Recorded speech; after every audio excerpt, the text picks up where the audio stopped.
मैं आपका बायोलॉजी शिक्षक हिमांशु शुक्ला, एसआर शुक्ला एकेडमी। आज आपको कक्षा 9 वालों को 11 वालों को हमें पढ़ाना है। नए टॉपिक पर चर्चा करना है आपके साथ, कोशिका। कक्षा 9 में ये चैप्टर है, इसको कहते हैं जीवन की मौलिक इकाई। तो और कक्षा 11 में भी है, तो दोनों लोगों को इसको देखना है। आइए इस पर चर्चा करते हैं। सबसे पहले बात की जाए सेल की। सेल या कोशिका कहते किसे हैं, या कोशिका की खोज सबसे पहले किसने की? तो सबसे पहले जान लीजिए कि सेल की जो खोज किया वो सबसे पहले रॉबर्ट हुक ने किया। रॉबर्ट हुक ने कोशिका की खोज की सन 1665 ईस्वी में। सन 1665 ईस्वी में रॉबर्ट हुक ने कोशिका की खोज की। कार्क की पतली परत के अध्ययन में किया। कहाँ से भाई? कार्क की पतली परत के अध्ययन के समय किया। जब इन्होंने अपने माइक्रोस्कोप से उस कार्क की परत में देखा तो इन्हें मधुमक्खी के छत्ते जैसे कोष्ठ दिखाई दिए। कैसे कोष्ठ दिखाई दिए भाई? मधुमक्खी के छत्ते जैसे कोष्ठ दिखाई दिए, या रिक्त स्थान दिखाई दिया, या कमरों की जगह कमरे लाइक स्ट्रक्चर दिखाई दिया, खाली स्थान स्पेस आप कह सकते दिखाई दिया। इसीलिए इन्होंने उस स्पेस को लैटिन भाषा के सेलुला शब्द से जिसका सेलुला शब्द का अर्थ होता है, यहाँ सेलुला शब्द का अर्थ होता है एक छोटी कोठरी, या एक खाली कोठरी, या एक छोटी कोठरी कह लीजिए, एक छोटी कोठरी।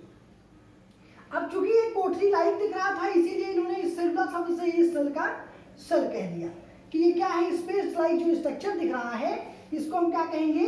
सेल कहेंगे।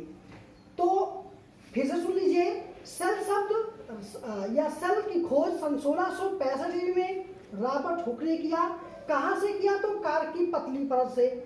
जब इन्होंने अपने माइक्रोस्कोप से देखा तो इन्हें मधुमक्खी के छत्ते जैसे कोष्ठ दिखाई दे रहे थे, जिससे इन्होंने लैटिन भाषा के सेलुला शब्द से लिया, क्योंकि सेलुला शब्द का अर्थ होता है एक छोटी कोठरी या स्पेस। तो इसी से इन्होंने सेल शब्द को दिया। अब बात आती है कि जीवित कोशिका को सबसे पहले किसने देखा? तो जीवित कोशिकाओं को सबसे पहले एंटोनी वान ल्यूवेनहॉक ने देखा। किसने देखा? तो जीवित कोशिकाओं को, यदि एक कोशिकीय जीवों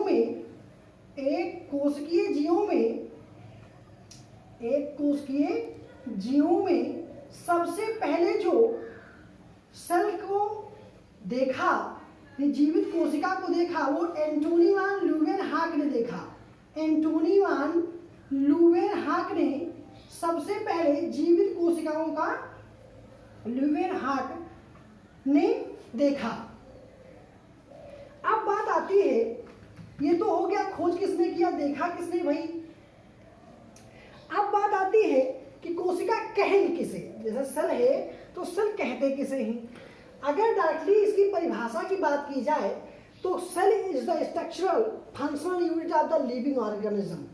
यानी डायरेक्टली कहा जाए तो कोशिका किसी जीव की संरचनात्मक एवं क्रियात्मक इकाई है। अब बात आती है कि कोशिका सिद्धांत किसने दिया?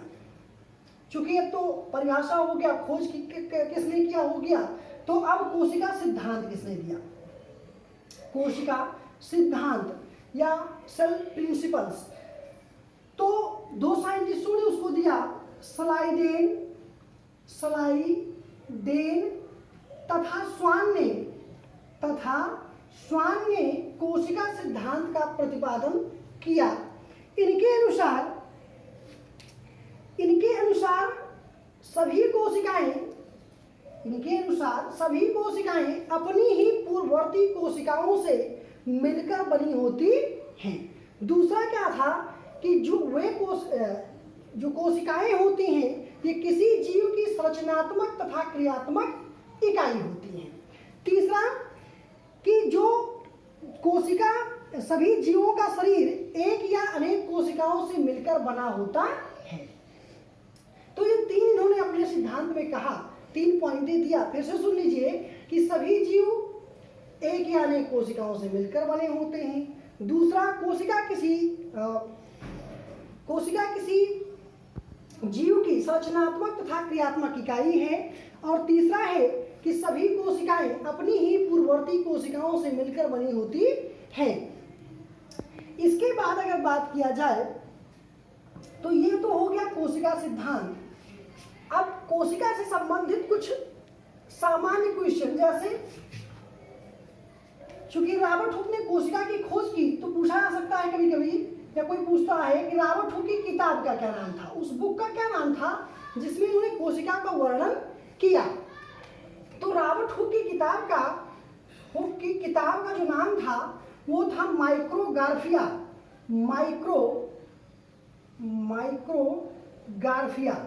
माइक्रोग्राफिया नामक पुस्तक में रॉबर्ट हुक ने सेल का पूरा वर्णन दिया। एक क्वेश्चन और था यहाँ से कि कोशिका विज्ञान यानी साइटोलॉजी, सेल के स्ट्रक्चर को यानी सेल के अध्ययन को, कोशिकाओं के अध्ययन को हम साइटोलॉजी कहते हैं, या कोशिका के विज्ञान को हम कोशिका विज्ञान कहते हैं।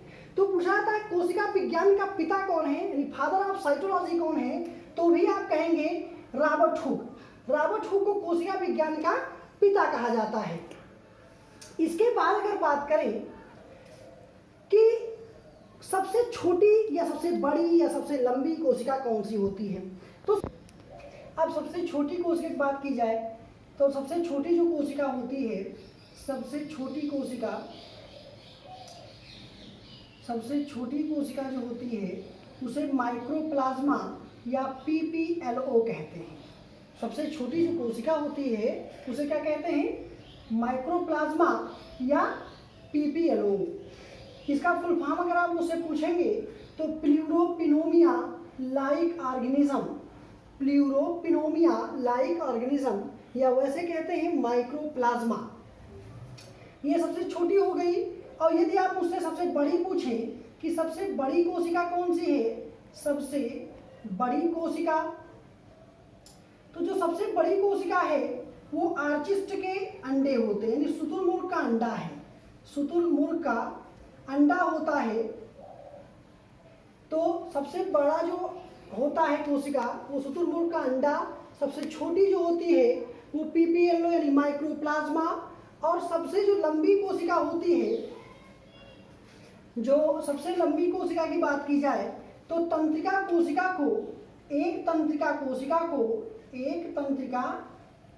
को हम लोग सबसे लंबी कोशिका कहते हैं। सबसे लंबी कोशिका कहते हैं। तंत्रिका कोशिका को हम लोग क्या कहते हैं, सबसे लंबी कोशिका कहते हैं। अब बात आई सबको, आपको ये सामान्य चीजें हमने बता दिया, खोज किसने किया, कोशिका सिद्धांत, कौन सी कोशिका बड़ी कौन सी छोटी, कोशिका की जो रॉबर्ट हुक की किताब थी उसका नाम, इतना सब हमने आपको बता दिया। अब बात की जाए कोशिकाओं के प्रकार की, यानी सेल, टाइप्स ऑफ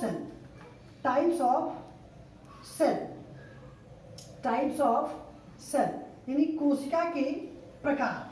अब इसमें चर्चा किया जाए तो प्रेजेंस ऑफ न्यूक्लियस यानी केंद्रक की उपस्थिति के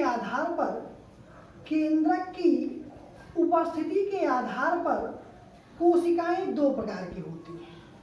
केंद्रक की उपस्थिति के आधार पर कोशिकाएं दो प्रकार की होती हैं। एक होता है आपका प्रोकैरियोटिक,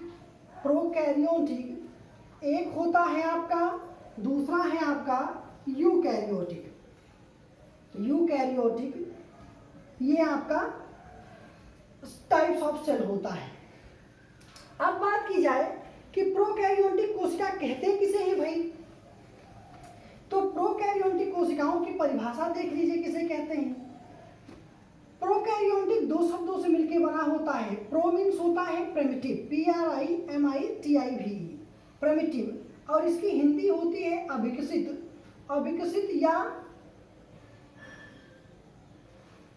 अविकसित या आद्य होता है। आद्य या प्राथमिक कह सकते हैं आप, जो भी कहिए। और इसके बाद आपका कैरियॉन्स बचा, तो कैरियॉन मीन्स होता है न्यूक्लियस, यानी इसकी हिंदी होती है केंद्रक। अब आप देखिए डिफिनेशन पे ध्यान दीजिए तो कितनी सरल डिफिनेशन हो गई कि वे कोशिकाएं जिनमें केंद्रक क्या हो, अविकसित प्रकार का हो, यानी आद्य प्रकार का हो, अनडेवलप केंद्रक हो, न्यूक्लियस हो, तो ऐसी कोशिकाओं को हम क्या कहेंगे, प्रोकैरियोटिक कोशिका कहेंगे। जबकि अगर बात यूकैरियोटिक कोशिकाओं की जाए कि भाई यूकैरियोटिक कोशिका की डिफिनेशन कैसे देंगे, तो वो भी दो शब्दों से मिलकर बना है। यू मीन्स होता है डेवलप्ड